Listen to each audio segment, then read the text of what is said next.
बिस्मिल्लाहिर्रहमानिर्रहीम, अस्सलाम वालेकुम। उम्मीद है आप सब खैरियत से होंगे। आज हम नेक्स्ट टॉपिक पढ़ने जा रहे हैं ओम्स लॉ, और ओम्स लॉ रिलेटेड है करंट और वोल्टेज के।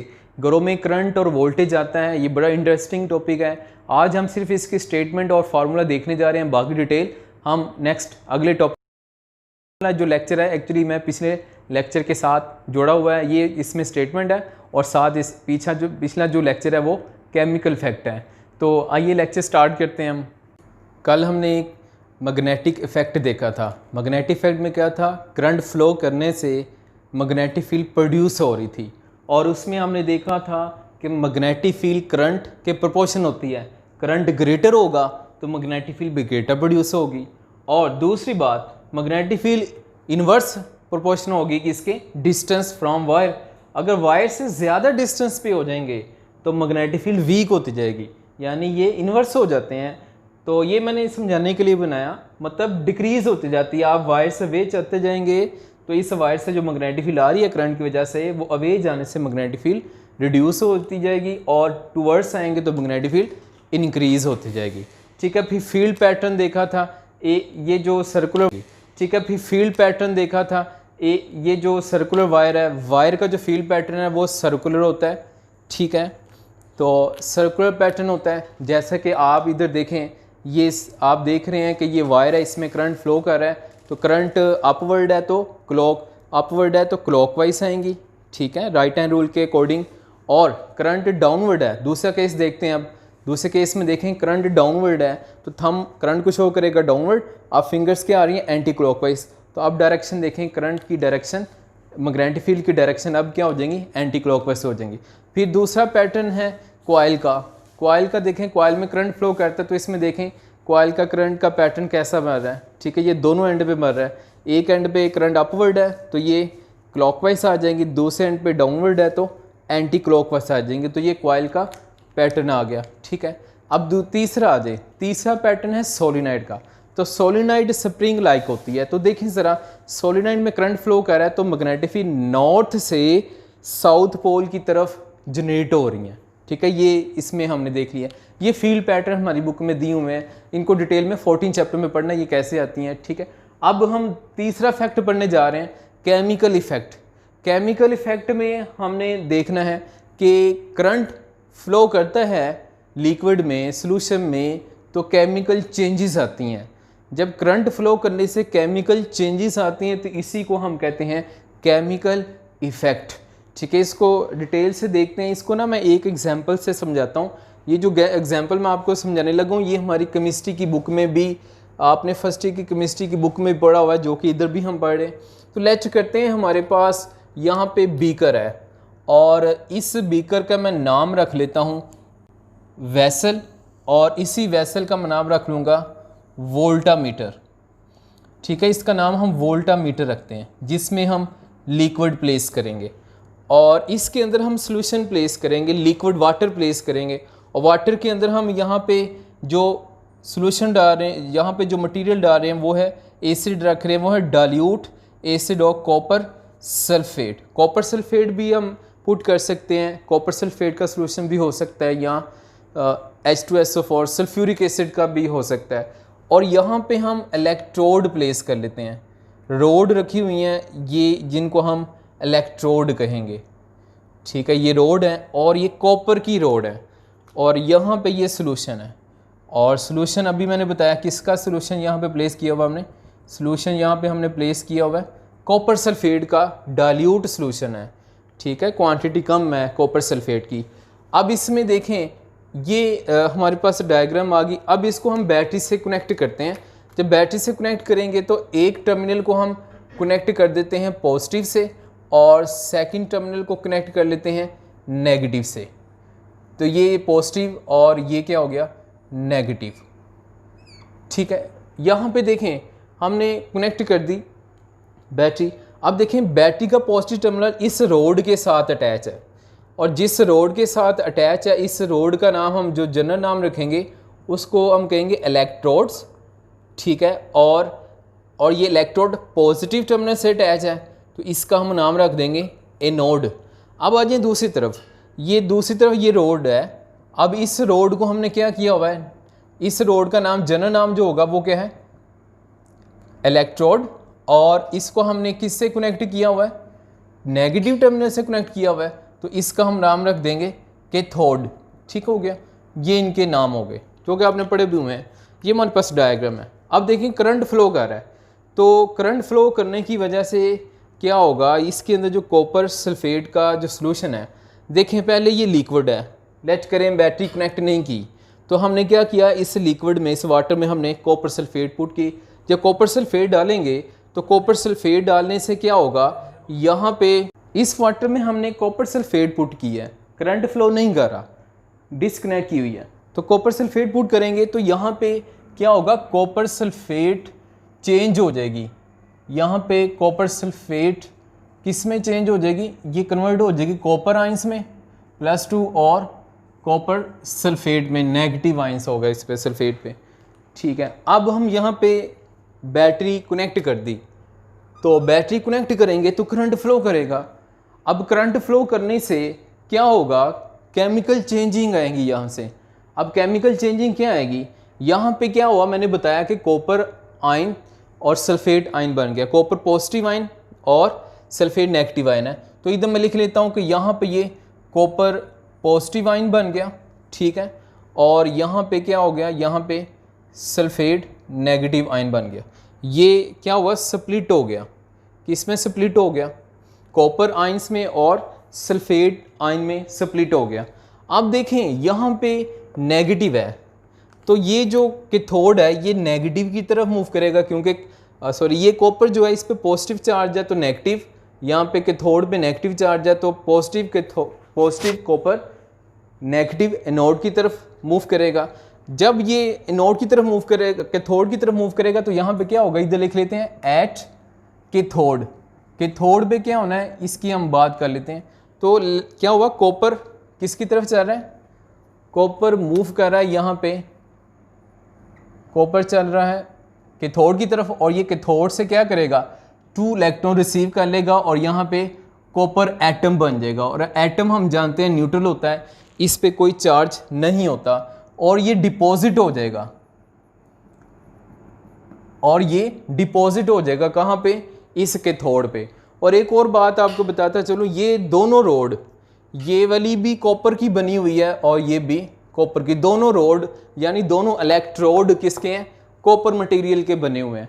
तो क्या हुआ, इसमें कॉपर सल्फेट का नेगेटिव आयंस, सल्फेट का नेगेटिव आयंस और copper positive ions, copper ions cathode की तरफ गए अट्रैक्ट होके, तो यहाँ से 2 इलेक्ट्रॉन रिसीव किए और ये कन्वर्ट हो गया न्यूट्रल एटम में, और एटम में कन्वर्ट होगा तो ये किस में डिपॉजिट हो जाएगा, ये इसके ऊपर ही यानी कैथोड के ऊपर ही डिपॉजिट होता जाएगा। अब लेयर बनती जाएगी कॉपर की, इस कैथोड पे कॉपर, ये रोड भी कॉपर की है और कॉपर की ही ऊपर क्या होती जाएगी, लेयर बनती जाएगी। अब दूसरी तरफ आ जाएं, एनोड की तरफ आ जाएं, तो इधर मैं लिख लेता हूँ एट एनोड। अब एनोड पे क्या होना है, तो देखिएगा एनोड की अगर हम बात करें तो यहाँ पे क्या हो रहा है, ये सल्फेट नेगेटिव है और हमें पता है एनोड पे पॉजिटिव चार्ज है, तो नेगेटिव सल्फेट किसकी तरफ मूव करेंगे, ये मूव करेंगे एनोड की तरफ। लेकिन मूव करने से पहले क्या होगा, यहाँ से कॉपर डिसॉल्व हो जाएगा। यहाँ क्या होगा, पहले ये रोड है ना, इस रोड से क्या होगा, कॉपर एटम्स डिसॉल्व होंगे, मेल्ट होंगे, ये इससे कॉपर यहाँ से मेल्ट हो गए सॉल्यूशन में आ जाएगा, और जब सॉल्यूशन में आएगा तो सॉल्यूशन में आने के बाद ये कन्वर्ट हो जाएगा कॉपर आयंस में और साथ 2 इलेक्ट्रॉन रिलीज़ कर देगा, और ये जो 2 इलेक्ट्रॉन रिलीज़ होंगे ये इस रोड की में ये 2 ऊपर चले जाएंगे। अब ये जो कॉपर आयंस बनेगा, ये कॉपर आयंस क्या होगा, ये जो सल्फेट है नेगेटिव सल्फेट है, ये नेगेटिव सल्फेट और ये कॉपर आयंस ये दोनों मिल जाएंगे। जब ये दोनों मिलेंगे तो इनका रिएक्शन होगा, इनके रिएक्शन से क्या बनेगा, इधर मैं यहाँ पे इक्वेशन लिखता हूँ, यहाँ पे होगा कॉपर +2 और सल्फेट -2, ये दोनों मिलेंगे तो क्या हो जाएगा, कॉपर सल्फेट हमारे पास ये बन जाएगा। ठीक है, अब कॉपर सल्फेट बन गया।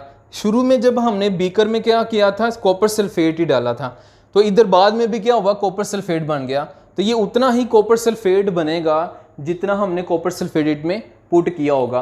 तो इधर हो क्या रहा है, एक एंड से क्या हो रहा है, यहाँ से कॉपर सॉल्यूशन में आ रहा है और इधर क्या हो रहा है, ये इधर रिएक्शन होने से क्या हो रहा है, कॉपर इस कैथोड पे जा रहा है। एनोड से कॉपर के एटम डिजोल्व हो रहे हैं, मेल्ट होकर सॉल्यूशन में आ रहे हैं और इधर क्या हो रहा है, इधर रिएक्शन होकर ये कॉपर के आयंस किधर जा रहे हैं, कॉपर रोड पे जा रहे हैं, इधर ऊपर डिपॉजिट हो रहे हैं। यहाँ से कॉपर उतर रहा है और दूसरी तरफ डिपॉजिट हो रहा है, यानी डिजोल्व हो रहा है इस साइड से, एनोड से कॉपर डिजोल्व हो रहा है और कैथोड पे डिपॉजिट हो रहा है। ठीक है, ये फिनोमेना हो रहा है और ये इसी तरह फिनोमेना चलता रहेगा। और ये जो केमिकल चेंजेस आई हैं, ये वाली कॉपर आयंस ने 2 इलेक्ट्रॉन रिसीव किए और फिर ये कॉपर आयंस और सल्फेट आयंस ये मिल गए तो कॉपर सल्फेट बन गया।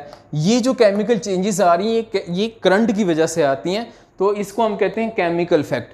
केमिकल इफेक्ट क्या है, the current passes through the electrolyte solution produce a chemical changes, this effect is known as chemical effect. ठीक है, तो केमिकल इफेक्ट को हमने देख लिया क्या होता है ये। अब यहाँ पे हम डेफिनेशन करने लगे इलेक्ट्रोप्लेटिंग की।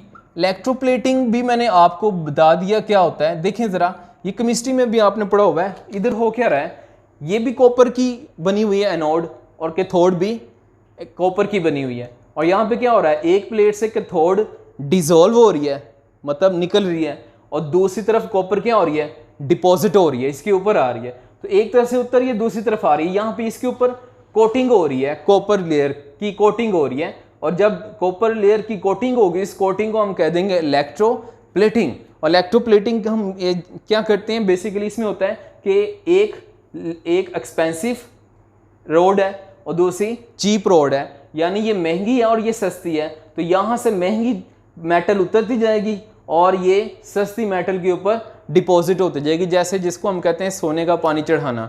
ठीक है, नकली वो नकली जो जेवर होते हैं, वो जो रिंग होती है या कड़ा होता है, उस पर हम सोने का पानी चढ़ा लेते हैं।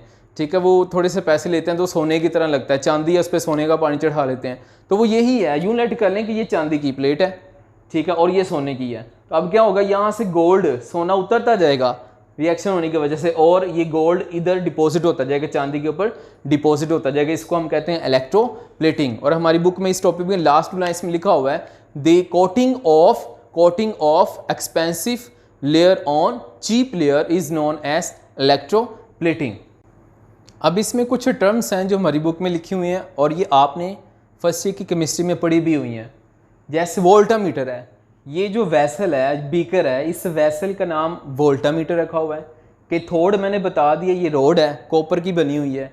इस रोड का नाम, इस रोड को हमने कहना है इलेक्ट्रोड, और इस इलेक्ट्रोड को हमने कैथोड कहा क्योंकि ये नेगेटिव टर्मिनल से कनेक्टेड है कैथोड, और अगर ये पॉजिटिव से कनेक्टेड होगी तो इसका नाम एनोड हो जाएगा। ठीक है, फिर उसके बाद इलेक्ट्रोलाइट है। इलेक्ट्रोलाइट क्या है, इस सोल्यूशन को, कौन सा सोल्यूशन इधर हमने लेट किया, कॉपर सल्फेट। तो ऐसा सोल्यूशन जो करंट को कंडक्ट करता है, कंडक्ट में करंट को फ्लो करवाता है, उस सोल्यूशन को हम कहते हैं, जो करंट को फ्लो करवाता है, कंडक्ट करवाता है, उस सोल्यूशन को हम इलेक्ट्रोलाइट कहते हैं। ठीक है, कॉपर सल्फेट सोल्यूशन को इलेक्ट्रोलाइट कहेंगे। इलेक्ट्रोलिसिस क्या होता है, इलेक्ट्रोलिसिस ये केमिस्ट्री में भी आपने पढ़ा हुआ है। इलेक्ट्रोलिसिस क्या है कि जब करंट फ्लो करता है तो केमिकल चेंजेस आती हैं। तो ये जो केमिकल चेंजेस आती हैं करंट के फ्लो करने की वजह से, इसको हम कहते हैं इलेक्ट्रोलिसिस। ठीक है, करंट कंडक्ट करता है, H2SO4 due to chemical reaction. Electrolysis क्या है, इलेक्ट्रोलिसिस कहते हैं कि जब करंट फ्लो करने की वजह से केमिकल रिएक्शन होता है,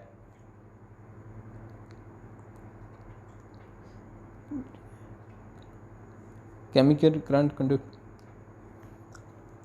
इलेक्ट्रोलिसिस किसे कहते हैं, इलेक्ट्रोलिसिस किसे कहते हैं, इलेक्ट्रोलिसिस कहते हैं कि जब करंट फ्लो करता है केमिकल रिएक्शन की वजह से, ये कॉपर सल्फेट के सॉल्यूशन में केमिकल रिएक्शन हो रहा है तो इसकी वजह से करंट कंडक्ट करेगा। तो इस फिनोमेना को, इस फैक्ट को हम कहेंगे इलेक्ट्रोलिसिस। जब भी सॉल्यूशन में करंट फ्लो करे केमिकल रिएक्शन की वजह से, इसको इलेक्ट्रोलिसिस कहते हैं। ठीक है, अब आ जाइए, जो केमिकल रिएक्शन होता है, ये केमिकल रिएक्शन में केमिकल चेंजेस आ रही होती हैं। करंट फ्लो करता है तो केमिकल चेंजेस आती हैं, और ये केमिकल चेंजेस किस पे डिपेंड करती हैं। Number 1, nature of liquid. Nature of liquid का मतलब है ये किसका है, कॉपर सल्फेट का है या सल्फ्यूरिक एसिड का है या किसी और मटेरियल का ये लिक्विड सॉल्यूशन है। फिर दूसरा ये डिपेंड करता है क्वांटिटी ऑफ करंट पे। अगर करंट की क्वांटिटी ज़्यादा होगी तो चेंजिंग भी ज़्यादा हो जाएंगी, ठीक है। तो ये हमने डिपेंडेंस देख ली जो कि MCQs के पॉइंट ऑफ व्यू से आता है, आपकी बुक में ये मेंशन किया हुआ है। ये था आज का लेक्चर। तो अब हम नेक्स्ट लेक्चर में मिलेंगे जो कि है ओहम्स लॉ। तो इजाज़त दें, मिलते हैं हम नेक्स्ट लेक्चर में। अल्लाह हाफिज़।